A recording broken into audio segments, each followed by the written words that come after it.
नमस्ते। आज की इस खास चर्चा में हम सीधे उस भावना पर बात करेंगे जो हम सबके दिलों के बहुत बहुत करीब है। सीता बठेजा जी के बड़े ही खूबसूरत विचारों से प्रेरित हमारा आज का ये विश्लेषण माँ शब्द को एक भावपूर्ण श्रद्धांजलि है। सच कहूं तो माँ, ये सिर्फ एक शब्द थोड़ी है, ये तो एक एहसास है, एक ऐसा अनंत आश्रय है जिसे शायद कभी शब्दों में बांधा ही नहीं जा सकता। माँ शब्द सुनते ही ना जाने क्यों आंखों में एक अजीब सी नमी आ जाती है ना। सीता भटेजा जी ने क्या खूब लिखा है कि बस इस एक शब्द में पूरा बचपन, वो बेइंतहा प्यार दुलार और वो हिम्मत, सब कुछ याद आ जाता है। सोचिए, एक बच्चा अपनी जिंदगी में पहली बार जो स्नेह महसूस करता है, जो दुनिया का सामना करने का पहला साहस जुटाता है, वो सीधे उसकी माँ से ही तो आता है। हमारी सबसे शुरुआती यादों की नींव वहीं से डलती है। और बचपन की वो एक याद, हम सबने इसे जिया है। याद है जब बचपन में किसी गलती पर माँ से खूब डांट पड़ती थी। उस डांट की चुभन के बीच भी हम बस इसी इंतजार में रहते थे कि कब वो वापस अपने पास बुलाएगी और झट से गले लगा लेगी। और सबसे प्यारी बात, कुछ ही पलों में ऐसा हो भी जाता था। जैसे ही वो गले लगाती, ऐसा लगता मानो कोई खोई हुई दुनिया वापस मिल गई हो। वो सुकून सच में बेजोड़ था। अब यहाँ एक बहुत ही गहरा सवाल उठता है। जरा सोचिएगा, क्या ऐसा गहरा सुकून, ऐसी बिना शर्त वाली राहत दुनिया के किसी और रिश्ते में कभी भी महसूस की जा सकती है? सीता बटेजा जी के विचारों को अगर गहराई से समझें तो जवाब बिल्कुल साफ है, बिल्कुल नहीं। दुनिया में कहीं भी, किसी भी रिश्ते में वो सुकून नहीं मिल सकता जो माँ के आगोश में है। ये एहसास अपने आप में पूरी तरह से अद्वितीय है। देखिए, सीधी सी बात है, बचपन में माँ ही हमारे पूरे ब्रह्मांड का केंद्र होती है। हमारा पूरा दिन, पूरी रात बस उसी के इर्द गिर्द घूमती है। और दिलचस्प बात यह है कि माँ के लिए भी उसके बच्चे ही उसकी पूरी दुनिया होते हैं। घर के हजार काम करते हुए भी एक माँ की नज़र हमेशा अपने बच्चे पर ही टिकी होती है। पल भर के लिए भी बच्चा आंखों से ओझल हो जाए तो उनकी जान हलक में आ जाती है। माँ की इसी अथक और निस्वार्थ निगरानी को देखकर ही वो पुरानी कहावत याद आती है, भगवान हर जगह नहीं पहुंच सकता था, इसीलिए उसने माँ बना दी। और सच मानिए, ये कोई अतिशयोक्ति नहीं है। सीता जी हमें याद दिलाती हैं कि इसीलिए दुनिया के हर शास्त्र में माँ को सबसे ऊंचा, सबसे पवित्र स्थान दिया गया है। वो ईश्वर का ही एक ऐसा रूप है जो हर पल हमारे आसपास मौजूद है।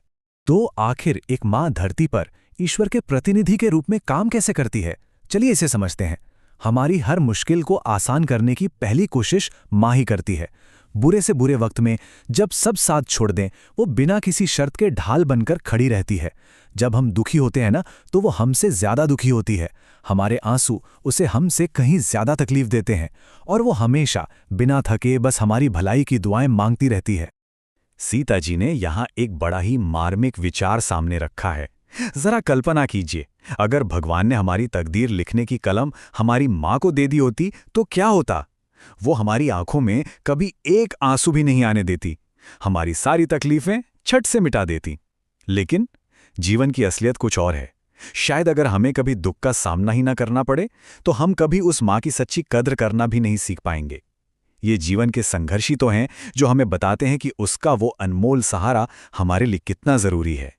इसी असीम और निस्वार्थ प्रेम के कारण माँ को दुनिया में प्यार का सबसे बड़ा और अंतिम मापदंड माना गया है, द अल्टीमेट बेंचमार्क। आप खुद देखिए, ऐसा बिना शर्त वाला प्यार किसी और रिश्ते में खोजना लगभग नामुमकिन है। अक्सर हमारे समाज में अगर किसी पिता का अपने बच्चों से बहुत गहरा लगाव होता है तो उन्हें सबसे बड़ा कॉम्प्लीमेंट क्या दिया जाता है? यही ना, कि तुम तो इन बच्चों की माँ जैसे हो। यानी प्यार की सबसे ऊंची चोटी का नाम ही माँ है। और यहां एक बहुत ही कमाल का कॉन्ट्रास्ट, एक विरोधाभास देखने को मिलता है। एक तरफ देखिए, माँ अपनी बड़ी से बड़ी परेशानी, अपना गहरा दर्द बड़े ही आसानी से छुपा लेगी, चेहरे पर शिकन तक नहीं आने देगी। लेकिन दूसरी तरफ अगर बच्चे के मन में कोई दुख है तो बिना एक शब्द कहे वो तुरंत उसे पकड़ लेगी। और सबसे बड़ी बात, वो तुरंत उस दर्द को दूर करने में लग जाएगी और बच्चे को एहसास तक नहीं होने देगी कि वो उसके लिए क्या क्या कर रही है। इसीलिए एक माँ अपने बच्चों को कभी भी अकेला या बेबस महसूस नहीं होने देती। वो रोने के लिए दुनिया का सबसे सुरक्षित कंधा देती है। जिंदगी में चाहे कितनी भी बड़ी आंधी क्यों ना आ जाए, इंसान को अंदर से ये तसल्ली रहती है कि एक कंधा है जहां सिर रखकर वो जी भर के रो सकता है, और वो कंधा सिर्फ और सिर्फ माँ का होता है। लेकिन अब जरा कहानी का दूसरा पहलू देखते हैं। क्या होता है जब हम उसी माँ को खुद भयानक मुश्किलों का सामना करते हुए देखते हैं, और वो भी बिल्कुल शांत रहकर, बिना किसी से कोई शिकायत किए, चेहरे पर एक हल्की सी मुस्कान लिए हुए। चलिए इस चर्चा के अगले हिस्से की तरफ बढ़ते हैं, जहां हम देखेंगे कि विपरीत परिस्थितियों में एक माँ की ये खामोश हिम्मत कितनी बड़ी प्रेरणा बन जाती है। ऐसी स्थिति में वो एक मौन शक्ति का प्रतीक बन जाती है। जब हम अपनी माँ को मुश्किल से मुश्किल हालात का सामना ऐसे मुस्कुराते हुए करते देखते हैं, तो सच कहूँ तो हम अपनी सारी परेशानियां भूल जाते हैं। हमें याद आता है कि हम भी तो उसी माँ के अंश हैं। बस उसे इस मजबूती से खड़े देखकर ही हमारे अंदर अपनी मुसीबतों से लड़ने की एक गजब की हिम्मत आ जाती है। अब जरा माँ की इस जादुई मनोवैज्ञानिक समझ, उसकी इमोशनल इंटेलिजेंस को देखिए। जब बच्चा परेशान होता है और बात नहीं करना चाहता, तो वो क्या करती है? पहले वो शांत रहती है, कुरेदती नहीं है। दूसरा, वो इधर उधर की हल्की फुल्की बातें करके बच्चे का ध्यान बटाती है।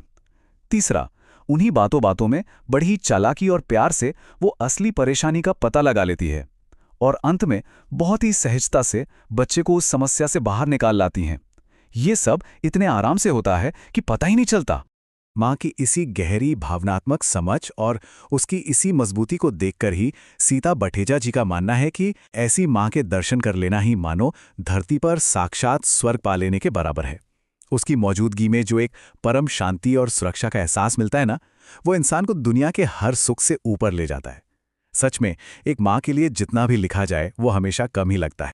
और इसी खूबसूरत विचार के साथ हम इस भावपूर्ण चर्चा के अंत तक आ गए हैं। सीता जी के विचारों का सार इन पंक्तियों में बड़ी ही खूबसूरती से झलकता है। न ख्वाबों में, न ख्यालों में, न किसी खजाने में। इस दिल को सुकून मिलता है माँ, बस तेरे ही आशियाने में। एक माँ का प्यार ही इंसान का अंतिम और सबसे सुरक्षित आश्रय है। तो आज की इस चर्चा को हम यहीं विराम देते हैं, लेकिन जाते जाते जरा ऐसे एक बात पर जरूर गौर कीजिएगा। क्या एक पूरा जीवन काल भी उस निस्वार्थ प्रेम का कर्ज चुकाने या उसकी पूरी गहराई को समझने के लिए कभी काफी हो सकता है?